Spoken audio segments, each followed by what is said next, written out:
unang-una yung issue ngayon tungkol kina John Estrada at sa kanyang misis na si Priscilla Meireles. Alam mo nalulungkot ako dito, Romel, minsan isang panahon nangyari na ito sa kanila. Mm. Naalala mo yung issue sa kanila ni Chio de la Vega? Yung Last girl? year yan, Oo, yung oo. girl na nadamay na naman sa ganito.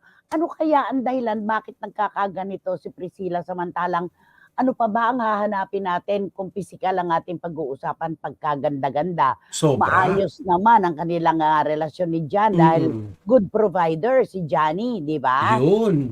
Tama ba Mm. na tinanong lang naman si Rigor ang kanyang karakter sa Batang Quiapo, "Sinong kasama mo diyan?" Sabi niya, kasi siyempre namasyal siya, 'di ba, nagbakasyon siya. Okey, Yes. sa isla, oh, 'di ba? "Sino kasama mo, si Marites o si" ano nga yung pangalan nung isa? Si Marites o si Lena? Si Oh, Lena. Lena.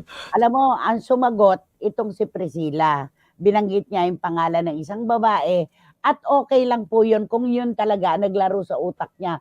Pero para pati yung babae ay bulabugin mo at itag mo nung gusto mong sabihin. Parang Mm. nakakahiya naman yun, 'di ba? Opo, lilikha ito kasi ng ano, ng ano Malaking-malaki sa nga o issue. correct, lalo na sa pamilya nung babae, lalo na kung hindi pa siya wala pa siyang Oo. resibo't lahat-lahat, alam mo yun, hindi maganda Mababash, yun, oo. correct. Lalo pa siya pa 'tong nagsasabi na respect daw is more important than love. Dapat daw Ayun. talaga yung respeto ay ating, pinaiiral. Anong respeto kung pati yung babae itatag mo, wala ka namang sure na ano, na Mm. wala ka namang kasiguruhan na sila nga ang magkasama, 'di ba? Tsaka Correct. bigyang bigyang kahihiyan naman ang asawa, 'di ba? Kasi Correct. ito, meron pa siyang sinabi na, "I had enough." Parang ngayon, "I had enough." Nicest people daw, yun ang most dangerous na kalaban. Ano ano ba 'to, 'di ba? Ang dami-dami niyang kuda habang nagbabakasyon siya sa kanilang bansa, 'di ba, sa Brazil. Tapos si Jan Mm. naman nagtatrabaho dito. Ano ba, Romel, anong komento mo diyan? Alam mo nanay, okey naman sana ipaglaban mo ang pagmamahal mo sa asawa mo, Mm. pero dapat ito hindi mo na ito nandadamay ka ng ibang tao. Okey yun, maiintindihan ng mga viewers yan, mga bashing, lahat-lahat mga kaibigan mo na ipaglaban yung pagmamahal mo kung gaano ka magmahal. Kaya lang, yung magbabanggit ka at magdadamay ka, yun ang ano, hindi pupuwede. Dapat yun Ah, gano'n, 'di paano kung ba? itong Lily Holman na ito ay merong pamilya, nirerespeto sa kanilang lugar? Yan. Paano ang mga kaibigan niya, ang mga katrabaho? Bibigyang kahihiyan siyempre ito dahil ikaw ang nagsabi na yan ang kasama ng Mm. asawa mo. Hindi ka pa Correct. naman sigurado kung sila nga ang magkasama, 'di ba? Tsaka Yun. hindi maganda. Naalala ko yung kay Chio no'n de la Vega, anong sabi nung Chio? "Don't tell me, tell your husband not to come over." Oh, Ayun, 'di ba 'di ba? nakatapat siya ng kalaban niya, 'di ba, Oo. sinagot-sagot siya, 'di ba? Akalain mo 'yun, ano yung sabi niya? "Looking very divorced, Mr. Oo, yun yung Estrada." Oh, 'di ba? Diyos ko, alam mo si Jan, hindi natin maaasahang magsalita.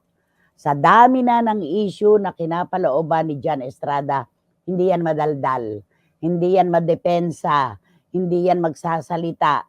In fact, isinarado na niya ang kanyang comment section, 'di ba? Para lang matigil lang yung mga iba-ibang mga kung ano-ano mga kwento.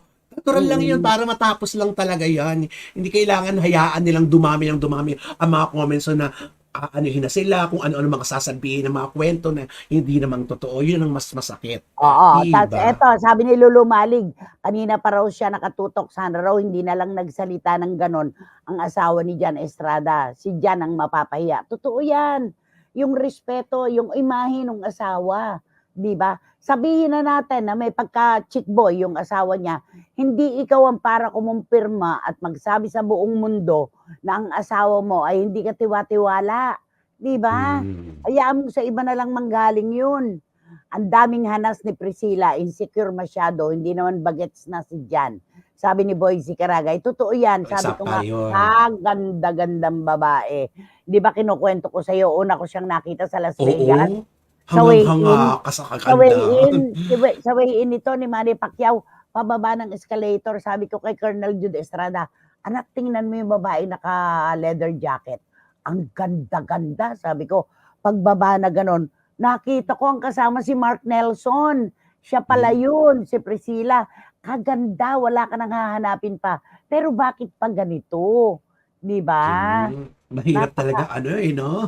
Yung si Oo, sobra. May hindi garantiya, hindi garantiya. Nay, baka po may psychological chu-chu-chu-chu, chu-chu-chu-chu. Ay naku, Paulo Ubalde. Hindi, agad-agad naman. wag muna tayong manghusga, anak. Oo. Okey, gawain po 'yan ng babaeng hindi masaya sa buhay, sabi ni Marichusa Aray. Encarnacion Espiritu. Totoo Mm. naman. Kung maligaya ka sa buhay mo, nakasama mo pamilya mo, bakit ka gagawa ng ganitong issue, 'di ba? Ibig sabihin naliligalig ka kaya nanliligalig ka rin. Oo, Naku, sabi na napakahirap niyan. eto, sabi ni Ching Bautista Silverio, "I think may proof si Priscilla, that's why she mentioned the girl's name. She had enough, kaya nakapagsalita siya ng gano'n. It's a recurring issue of cheating on John's part, allegedly." Anak, sana nga talaga. Pero do'n sa una kay Chio de la Vega napahiya siya, eh, 'di ba? Oo. Pahiya na siya do'n, eh. Natapos din, 'di ba? Walang Hinamon siya nung oo. girl, oo, wala naman pala. Thank you, Ching. Dapat makontento na si Priscilla kay John, good provider at family man. Dapat hindi siya kuda ng kuda, napakaganda niyang babae, insecure pa rin siya, sabi ni Tita Nene Olanday. O, Mm. 'di ba, synopsis, 'di ba, napakaganda ng synopsis ni Tita Nene, 'di ba? 'Yan, oh, ayan. Naku, Joe Florendo, ano masasabi mo? Sige, kayo ni Jun Morondos. Ano masasabi niyo kung ganito na kaganda ang babae, pero kudaers pa rin ang kudaers, oh, 'di ba? Sabi ni Juris, Dr. Channel, kapag ang napangasawa mo ay na personalidad ay sikat, gwapo, at malakas ang sex appeal, aba, lapitin talaga 'yan. Kaya patibayan na lang ng loob ang laban ngayon dahil sa panahon ngayon, ika nga nila, talo ng Julanji ang maganda, sabi niya. Ah. Nakakaloka, 'di ba? Ang dami-dami talaga.